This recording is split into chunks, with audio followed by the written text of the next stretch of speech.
শুধু মন্ডলী এ পর্যায়ে আপনাদের সামনে বক্তব্য নিয়ে আসছে বাংলাদেশ হিন্দু সমাজ সংস্কার সমিতির সম্মানিত যুগ্ম সম্পাদক এবং শ্রী শ্রী গীতা সংঘের সম্মানিত যুগ্ম সম্পাদক মতিঝিল শাখা শ্রী গৌরমোহন দাস।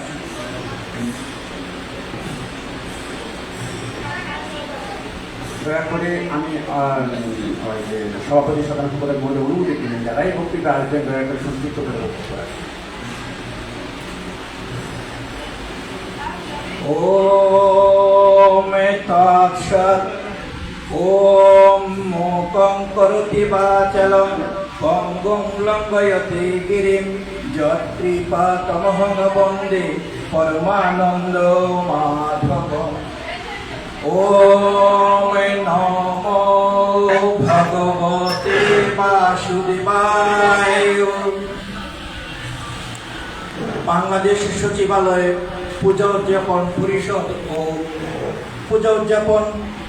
কল্যাণ পরিষদ আয়োজিত পরমেশ্বর ভগবান শ্রীকৃষ্ণের জন্মাষ্টমী 1432 উপলক্ষে এই অনুষ্ঠানে উপস্থিত মাননীয় সভাপতি, সাধারণ সম্পাদক, প্রধান অতিথি, বিশেষ অতিথি এবং বিশেষ বক্তা সহ সামনে দণ্ডায়মান আমার ভ্রাতৃমণ্ডলী, পিতৃমণ্ডলী, ভগ্নীমণ্ডলী সকলকে বিনম্র শ্রদ্ধা নিবেদন করছি।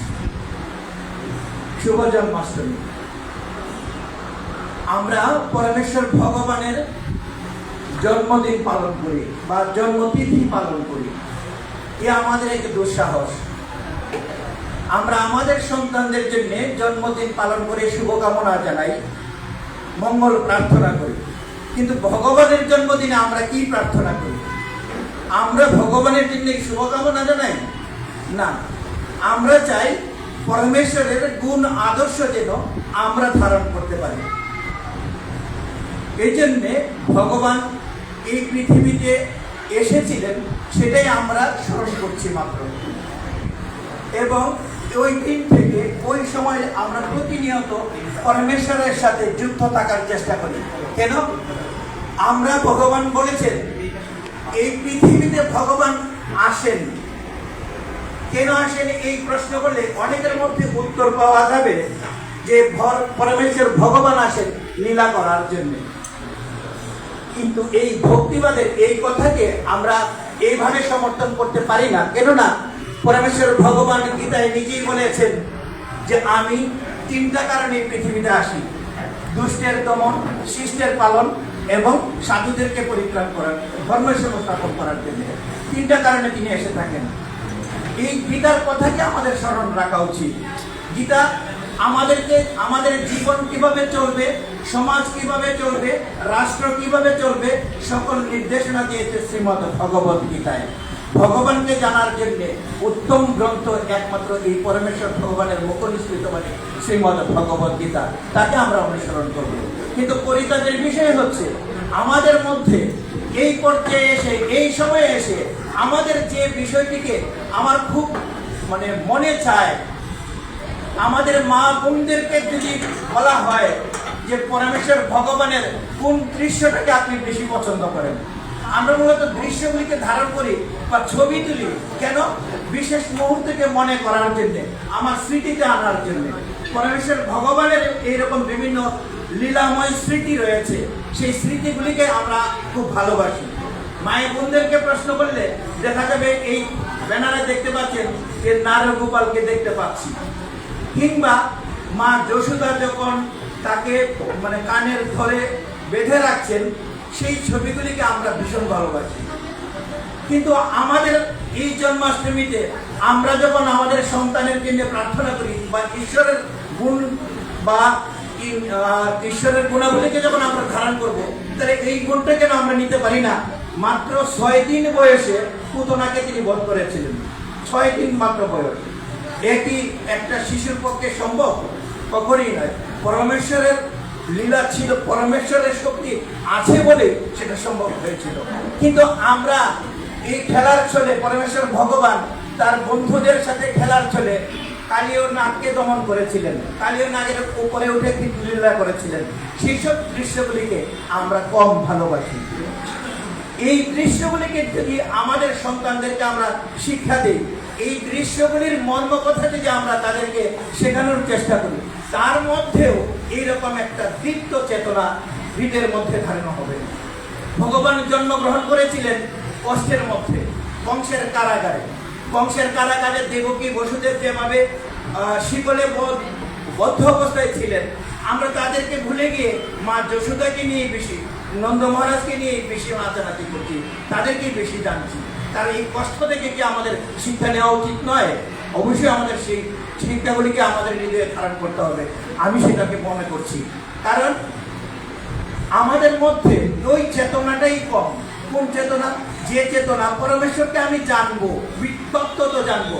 পরমেশ্বর ভগবান শ্রীমদ ভগবত গীতার ৪র্থ অধ্যায়ের ৯ নম্বর শ্লোকে বলেছেন যে যিনি আমাকে তত্ত্ব জানেন, ত্যক্তা দেহম পুনর্জন্ম নৈতি মানিতি সুহার্জুন।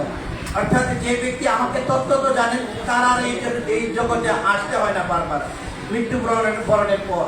তাহলে তত্ত্ব জানাটা আমাদের বিশেষ দরকার।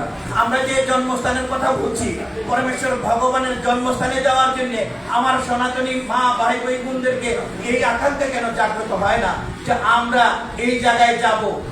বিশেষ কোনো একটি সম্প্রদায়কে দেখবেন যে একটি নির্দিষ্ট জায়গায় যাওয়ার জন্য তাদের মন ব্যাকুল থাকে। আমাদের তো এইরকম একটা চিহ্ন থাকা উচিত, আকাঙ্ক্ষা থাকা উচিত যে পরমেশ্বর ভগবান যেখানে জন্মগ্রহণ করেছিলেন, যেখানে লীলা নিয়েছিলেন, লীলা করেছেন, সেই জায়গাগুলি থেকে আমরা ভ্রমণ করব, সেই জায়গাগুলি আমরা জানবো, সেই জায়গার যে তথ্য আমাদের হৃদয়ে ধারণ করব। এই বিষয়গুলি আমাদের খুব প্রয়োজন। আমি আমার কথা আর বাড়াচ্ছি না, সেই প্রার্থনা রাখছি যে আমাদের অজ্ঞ সমাজ যে ভাবনাটা ভাবে, তাদের চিন্তাকে দিয়ে আমি তুলতে চাই কি, যে অজ্ঞদের ভাবনাটা হচ্ছে পরমেশ্বর ভগবানের যে খারাপ দিকটা আছে সেটাকে তারা বুঝার মতো জ্ঞান তাদের নেই। এই জ্ঞানটা কি, যে ভগবান আমরা আমাদের একজন স্ত্রীকে সাথে রাখতে পারি না, কিন্তু পরমেশ্বর ভগবান 16,108 জন স্ত্রীকে রেখেছিলেন। শুধু তিনি রাখেননি, অন্যের বসন চুরি করেছেন, স্নানের দৃশ্য নিয়ে খেলা করেছেন। এইসব কথাগুলিকে নিন্দনীয় ভাবে তুলে ধরে। কেন? তাদের যে জ্ঞান, তাদের যে চর্চার অভাব আছে, জ্ঞান তাদের আছে, কংসেরও জ্ঞান ছিল, রাবণেরও জ্ঞান ছিল, কিন্তু যথার্থ জ্ঞান ছিল না। এই যথার্থ জ্ঞানটা আমাদের প্রয়োজন। কোন যে জ্ঞানের মাধ্যমে পরমেশ্বর ভগবানকে আমরা তত্ত্ব জানতে পারবো, তাকে আমরা সঠিকভাবে জানতে পারবো। তাহলে আমাদের যদি ভক্তি বিশ্বাস বৃদ্ধি হয়, পরমেশ্বরের এই জন্মাষ্টমী পালন আমাদের সর্বতভাবে সার্থক হবে। আমার চেতনা আমাদের ওই সকলের মধ্যে জাগ্রত হোক। পরমেশ্বর ভগবানের সকলের উপরে আশীর্বাদ বর্ষিত করুন। জন্মাষ্টমীর এই আয়োজনে আমাকে সংক্ষিপ্ত কথা বলার সুযোগ দেওয়ার জন্য কর্তৃপক্ষকে ধন্যবাদ জানিয়ে শেষ করছি। ওম সর্বে সাঙ্গ মঙ্গলাঙ্গ ভুয়া, সর্বে সন্তু নিরাময়া, সর্বে ভদ্রাণী পশ্যন্তু, মা কষ্টিত দুঃখ ভাগ হবে। জয় শ্রীকৃষ্ণ। সম্মানিত মণ্ডলী, আমি ধন্যবাদ জ্ঞাপন করছি শ্রী গৌরমোহন দাস, বাংলাদেশ জাতীয় হিন্দু সমাজকর্তা সমিতির সম্মানিত যুগ্ম সম্পাদক এবং শ্রী শ্রী গীতাসুন্দর মোদীগিরি শাখার যুগ্ম সম্পাদক। তার চমৎকার এই বক্তব্যের জন্য তাকে অসংখ্য ধন্যবাদ। এ পর্যায়ে আমরা আরেকটি সঙ্গীত শুনছি। পরিবেশনায় রয়েছে জনপ্রশাসন মন্ত্রণালয়ের প্রশাসনিক কর্মকর্তা মনোরঞ্জন সেন্ডা, আমার নেতা।